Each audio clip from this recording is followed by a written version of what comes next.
should I do my webinar live or should I do it evergreen? This is probably one of the most common questions.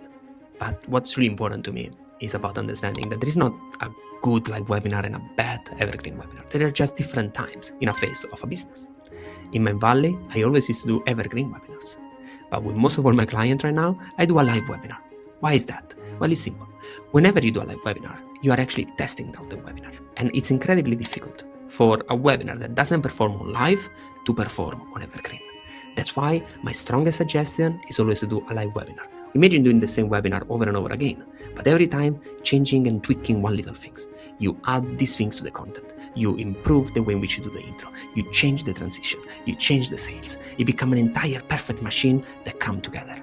Well, if you do this for 2-3 months, you don't need to do it for a year. You already find the perfect formula for your webinar. And that's the moment in which your webinar can go evergreen and perform very well on an evergreen matter.